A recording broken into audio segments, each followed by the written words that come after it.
everyone. Welcome. I am Isabel Ardo. I am a student guide at the Harvard Art Museums as part of the Whole Family Student Guide program.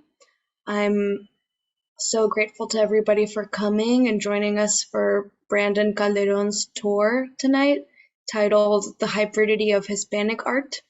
This tour is being given in honor of Hispanic Heritage Month, and it will run about 30 minutes. Just a couple reminders before we begin.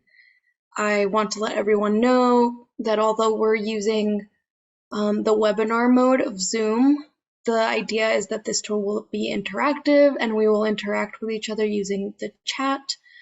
So to make sure that everyone can see your messages, if you make a comment or ask a question, please click on the arrow in the button that says chat and select the option that says everyone. Brandon might ask a few questions, so we want to make sure that everyone can see each other's comments. So please take a second to do that.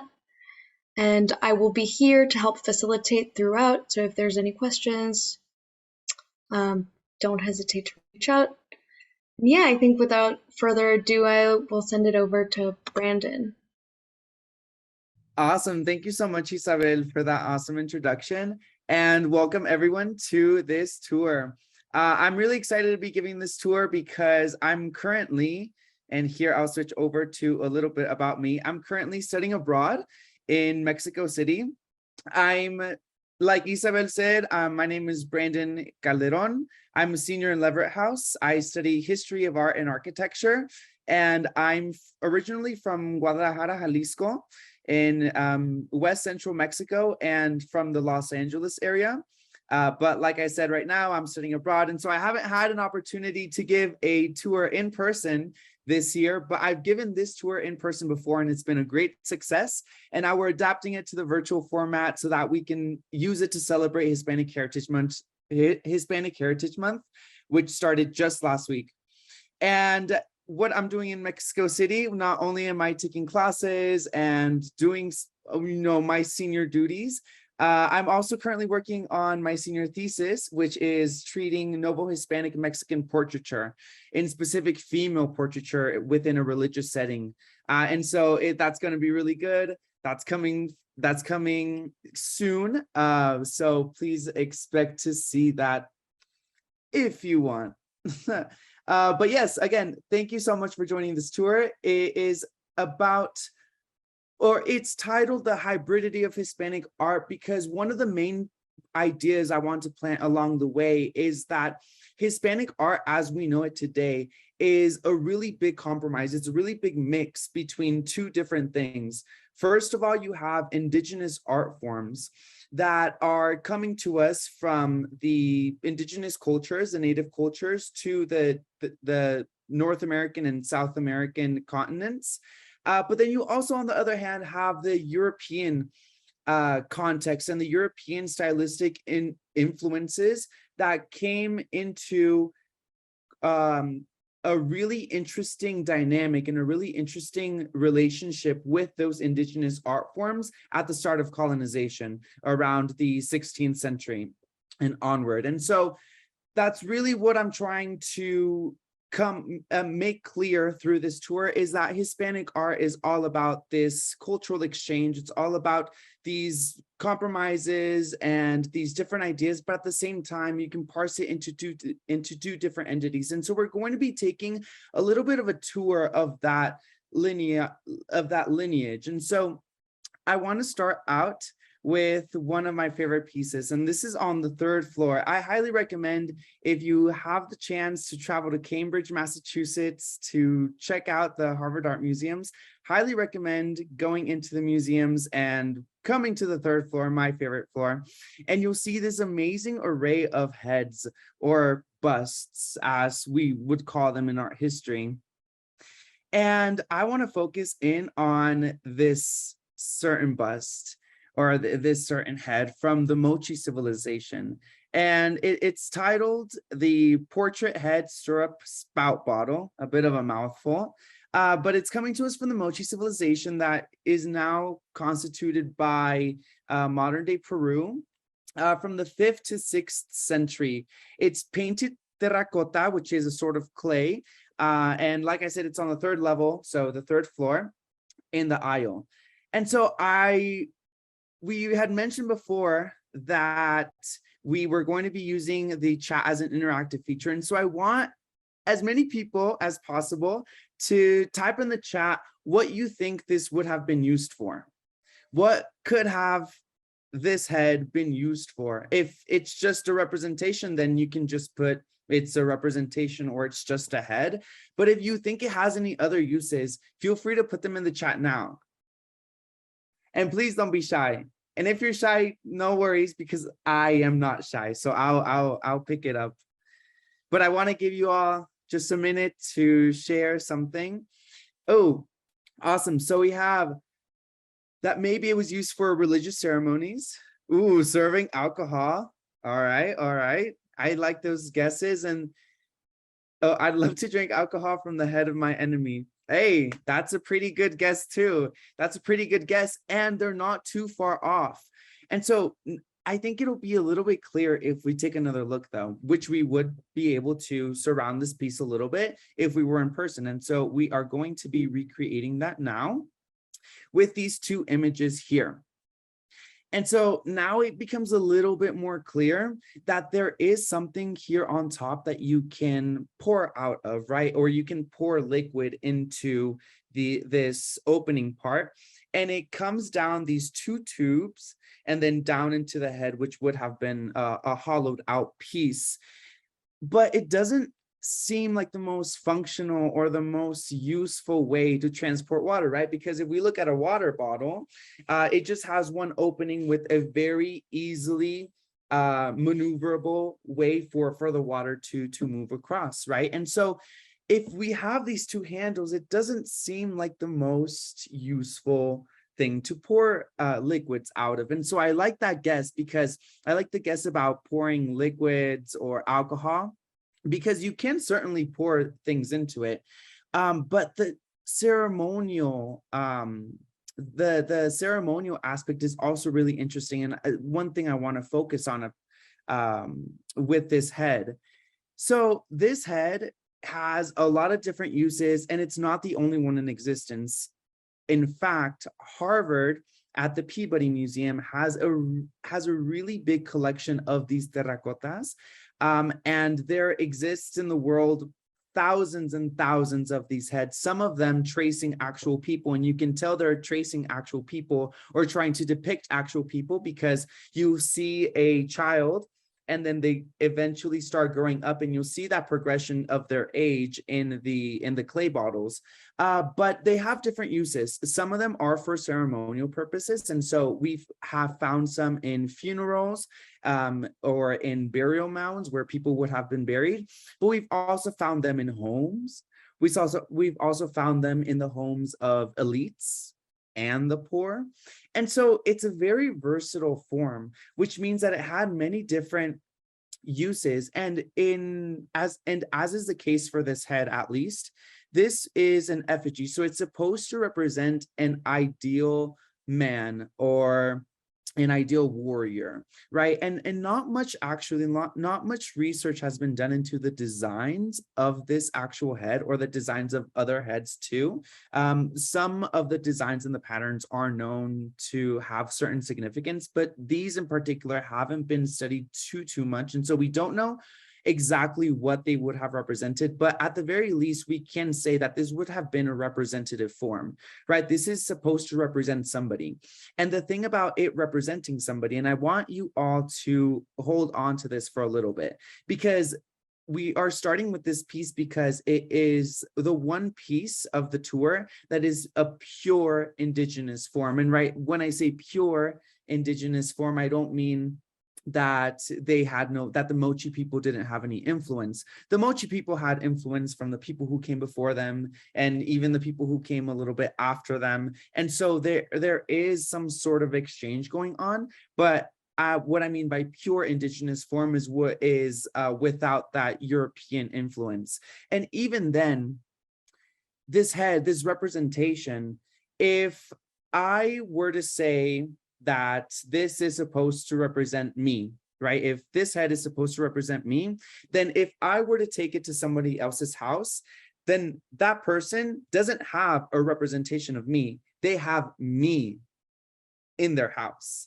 When I leave and that head stays, they still have me because they have that representation of me, but it's not a representation, it's actually me, right? And so that's what this head is supposed to symbolize. That's what this entire aura of gifting these heads and having these present, especially when they represent someone in specific, and having these present is that they are supposed to instantiate the actual person themselves.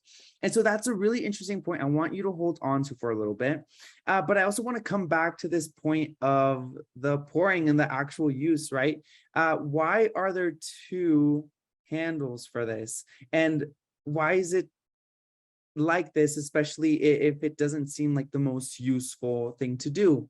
Well, this is actually a really rampant theme with a lot of Moche art and a lot of indigenous art coming from the modern Peruvian area, but also some bleeding into the Aztec and Mayans, is this entire notion of duality and this entire notion of reciprocity, right? So everything in the world has to have a double, right? We can think of it as like night and day.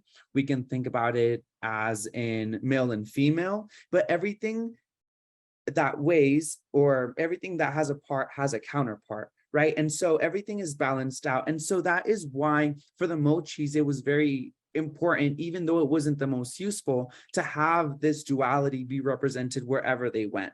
And so this reinforces even more the idea that this is supposed to be a ceremonial object and it's supposed to be a representation. And so with that, here is a back view of the head. And like I said, not much has been research about this specific design, but there are some research questions being propagated that are asking some more of what these figures and what these pictures actually represent. And so with that idea of representation, I want to now go downstairs into the second floor aisle and visit one of my favorite pieces in the Harvard Art Museums.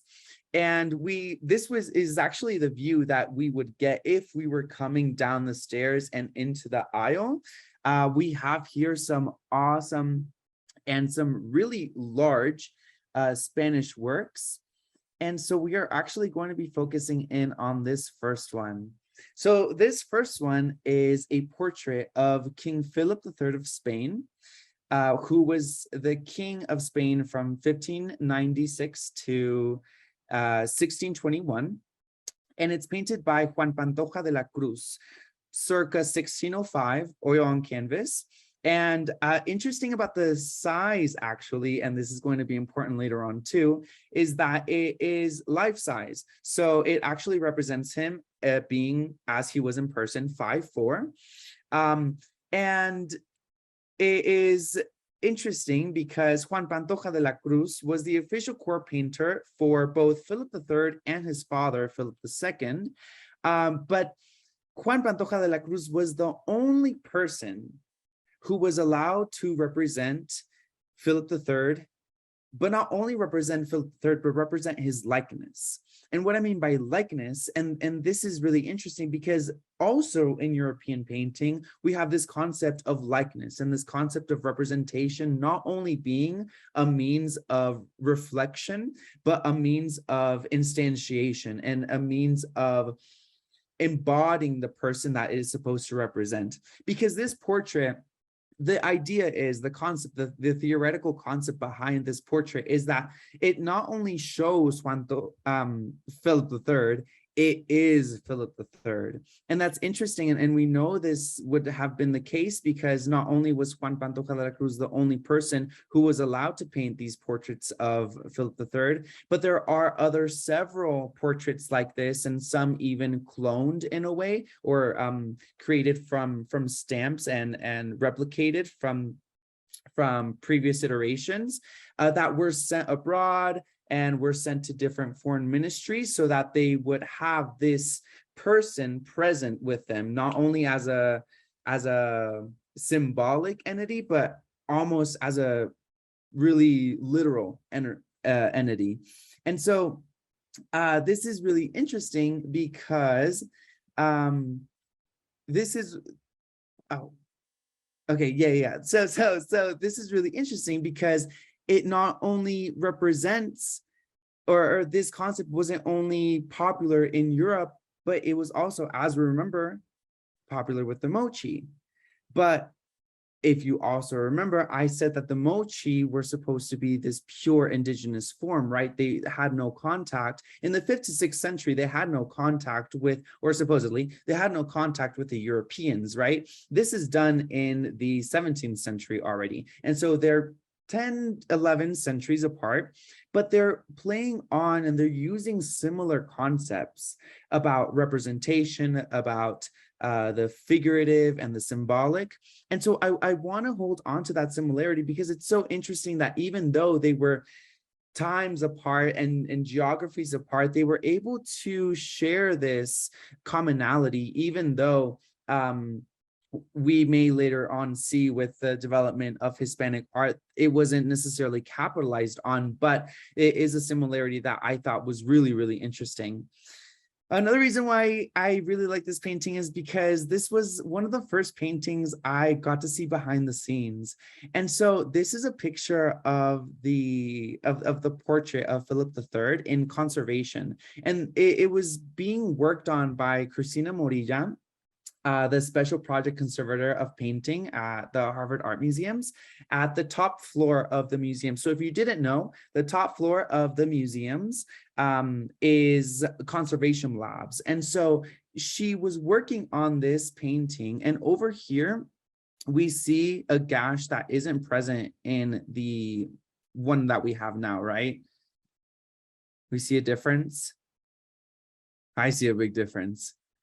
Okay, well, here in the latter version, it is it is being covered by a strip of Japanese paper glued onto the canvas because something was thrown on it. And so the entire work that Christina was in charge of was repairing not only that blemish, but also repairing the support behind it because it had been torn a little bit too. And so she not only repaired the support, covered the blemish, but then she also, as we see now, was able to restore it with the colors that more or less suit the original colors and the original pigments used by Juan Pantoja de la Cruz. And this is one of the, like I said, this is one of the first works that I got to see behind the scenes right before COVID. So it was instantly engraved in my mind. And ever since then, I've really held a really interesting place in my heart for this painting, not only for its aesthetic qualities, but because of all the history that it has had at the Harvard Art Museums. And so now I want to focus in on some of the details of this painting that I find really interesting. Going back to the idea of likeness and saying that this is supposed to be a portrait of Philip III, I want to elaborate a little bit about what it means and why this actually makes Philip III. And I'm not even going to start at the face. I'm going to start at something different. I'm going to start with his armor, which the armor is, and a lot of the king's armor from the Spanish crown is still in conservation by the Spanish government. And so this is an example of the very, very, very minute detail that Juan Pantoja de la Cruz had to put into the armor in order to not only show the armor faithfully and to show the armor as it was, but to say that this armor, being so detailed and so meticulously painted, forms part of the identity of Philip III. And without this armor, Philip III wouldn't be Philip III or King Philip III, right? And so this armor is part of the deal that goes into making his person his person. And then two really interesting things that I found when I was taking a peek at the armor is right here, we have the Immaculate Conception, or the Virgin Mary with a child Christ. And I thought this was really interesting because it not only highlights the use of Catholicism in the Spanish crown, but it also ties King Philip's identity to Catholicism. And it just shows how important religion was in the efforts of colonization. And we can see this now, even to this day, how a lot of Latin American countries are predominantly either Catholic or just religious within the Christian sense, and how this has stuck with the people because it was so important for the Spanish during the colonization efforts to use religion as a tool, as not only a semantic tool and a cultural tool, but also as a terrorizing tool to force and to enable and to justify their colonization of these countries and of these indigenous people. And to complement this image, we have here a little bell. We have here around the king's neck a little bell. And so this is really interesting because bells like these, hawk's bells, as they are known, hawk's bells like these were presented. So upon the colonization efforts, when Christopher Columbus came to Hispaniola and all that, every 2 weeks, or after he discovered that the indigenous people had a lot of access to gold, and after he was able to tap into the gold mines and really enslave the people, and so that they would be producers of gold themselves, every 2 weeks, he would force everyone above the age of 14 to fill one of these little bells with gold. And if you didn't fill your bell with either gold dust, gold pieces, gold nuggets to the brim, then you would have your arm cut off, your ear cut off, and then subsequently it goes on until death, right?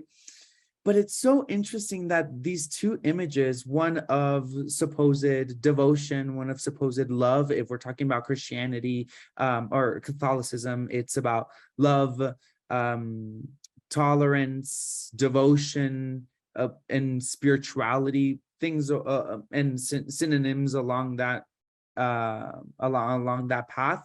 But then it's really juxtaposed with this bell, with this violence, right? That is supposed to somehow justify colonization. And so here we have yet another another view of the portrait as it would be seen with the frame. And so I want to quickly move on, but just before I move on, I want to also point out two last things. One thing would be the pigment of his skin. And so this is going to be important going on because this pigment on his skin isn't the most realistic. And to say this is likeness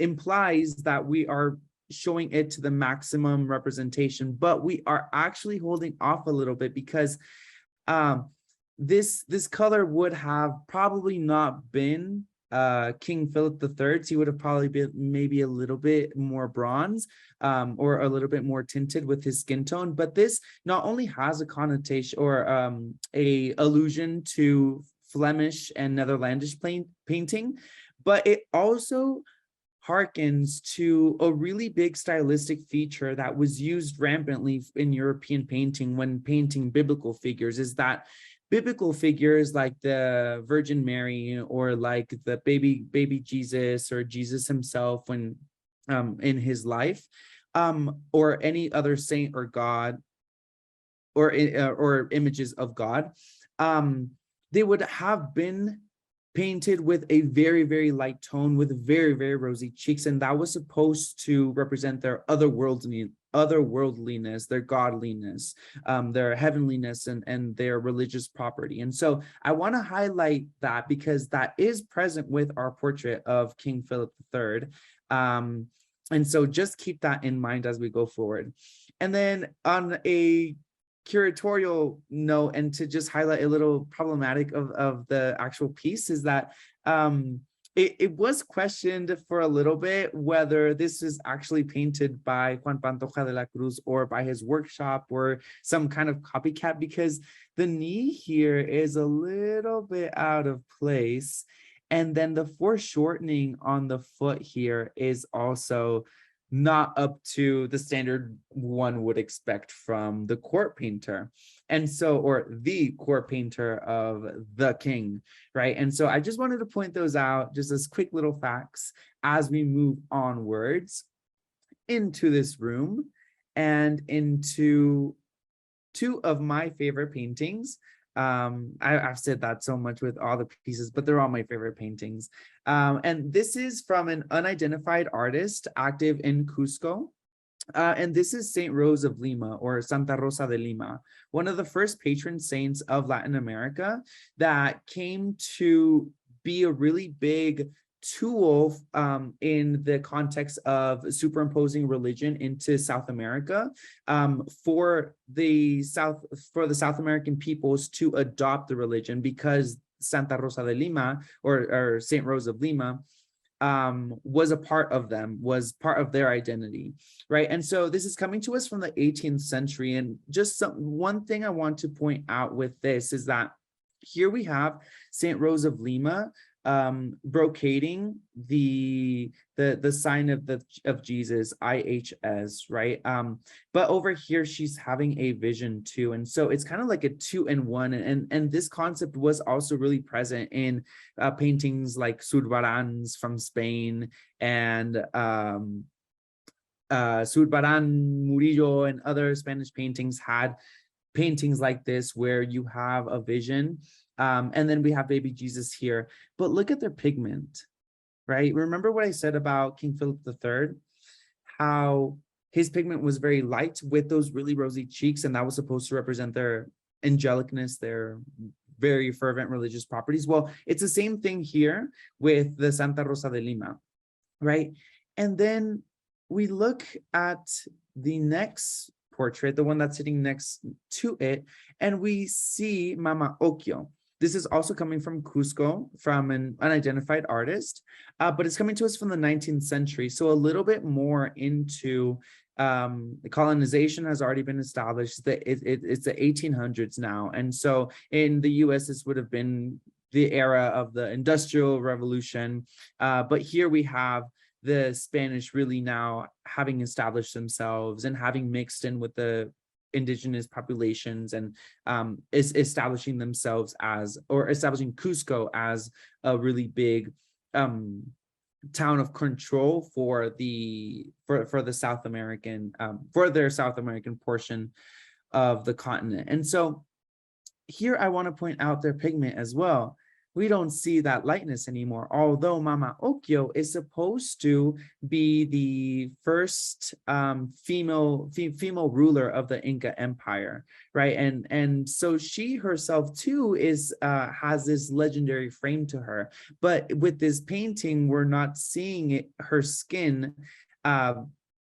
conform to the ideals of that European angelicness, or that European legendary, right? And so I wanted to point that out just as an interesting example of how indigenous artists now are fighting back, because now we are in that era of the European styles, but then mixed in with those indigenous cultures and those indigenous customs. And so here we have that resistance from the indigenous side to the European side. And so I thought that was really interesting when I was looking at it. Plus, some other things I thought that were interesting from a stylistic point of view. This is the painting with the frame that also show that resistance to colonization, to that stylistic colonization from the indigenous side, are the feet and the optic illusion of the foreground and background, and also the proportions of the people.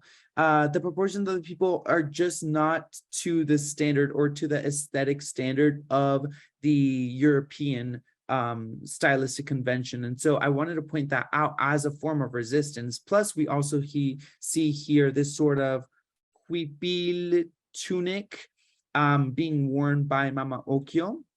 And these tunics, especially these pattern parts, are really special too to the Incas in at their peak, because these represent your entire being. A tunic to an Incan is, or to the Incas, is representing your entire person, your entire identity. And so this is also representative of that Inca identity. And so I wanted to point that out as a way of resistance. And so now we are going to go even more into the topic of resistance when we talk about one of the most traveled objects that we have at the Harvard Art Museums. And so this is from an unidentified artist. It's a crucified Christ made around 1600 to 1650, but 17th century nonetheless. It's made out of ivory.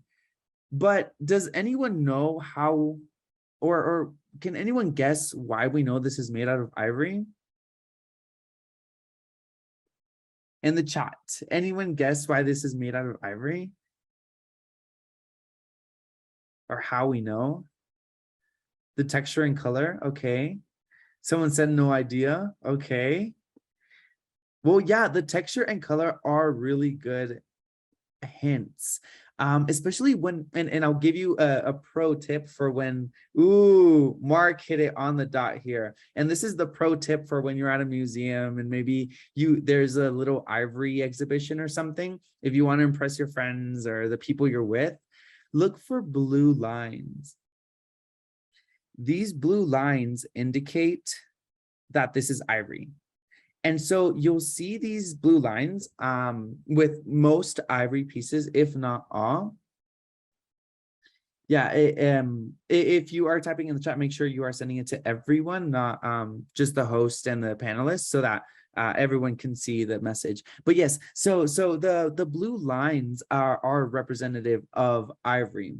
But we also know it's ivory because of right here, we have two different attachments. We have one long piece and then two different attachments, right? Because the tusk of an elephant, what is ivory? The tusk of an elephant can only grow in one direction, right? And so you can't have two appendages to it unless you literally glue them on, hammer them in, or find some sort of way to amend all the three pieces together. And so that's a really interesting piece. But the thing is, although it is ivory, it's supposed to give the impression of being porcelain. Of course, we know now, because we're experts, that the blue lines tell us it is not porcelain, but because it is, well, one of the intentions was for this to be porcelain. And why was it supposed to look like porcelain? Well, oh, ivory from where? Where was this made? Okay. These are good questions because now we are going into them. And so first I'll touch on the ivory point. And the ivory point is that this object weighs in total 10.8 pounds. And so it can either be an Asian elephant tusk or an African elephant tusk.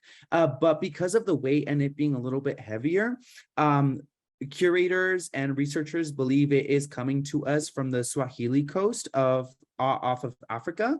And so it's an African tusk, but careful, because it wasn't made in Africa.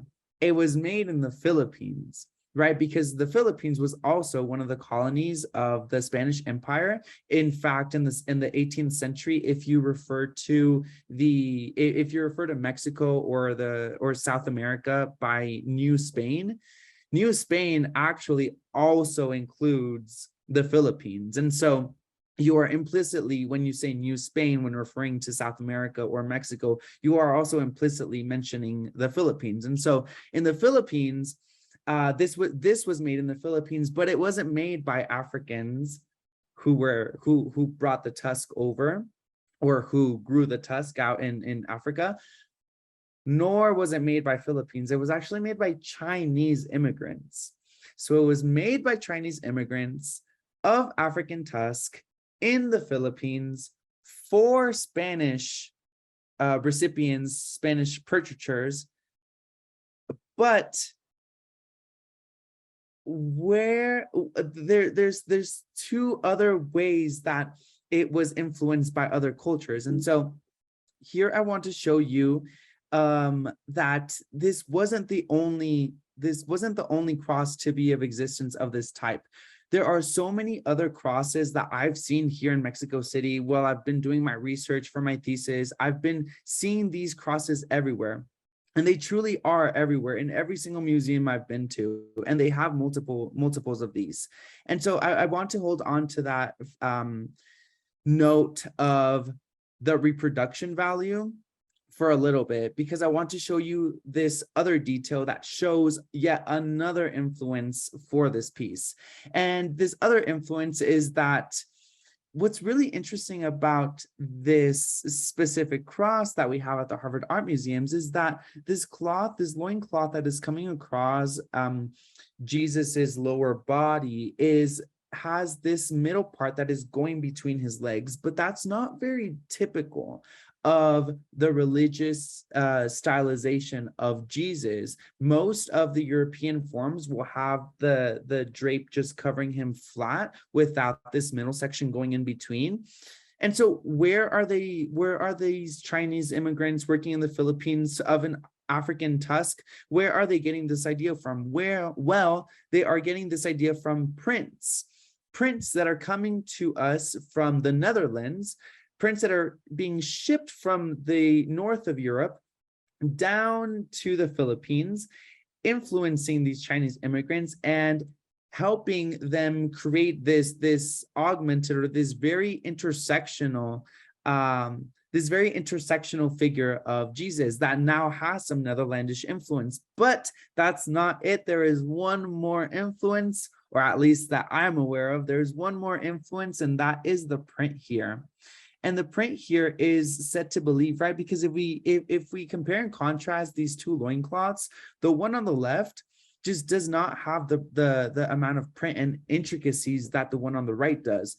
The one on the left is just a plain cloth, while the one on the right has these patterns, and these are supposed to represent Indian patterns, right? And so just to summarize all of that, we have a tusk from Africa being shipped to the Philippines, being worked by Chinese immigrants who are selling it to Spanish people that are being influenced by Netherlandish prints and Indian patterns for the cloth. And then not only that, but it is sold to the Spanish, who then sell it to the Mexicans or to the or to the viceroyalties in Mexico. And so we have a truly intercontinental, international piece here that is, again, and I sound like a broken record now, but it's one of my favorite pieces of the museums. And the thing about this piece that I think is so beautiful and that really ties a nice ribbon around our entire theme of Hispanic art being hybridity is that this is a piece of Hispanic art because it is it can be Filipino Hispanic, right? But even within that, it is in some way Hispanic because of the subject matter.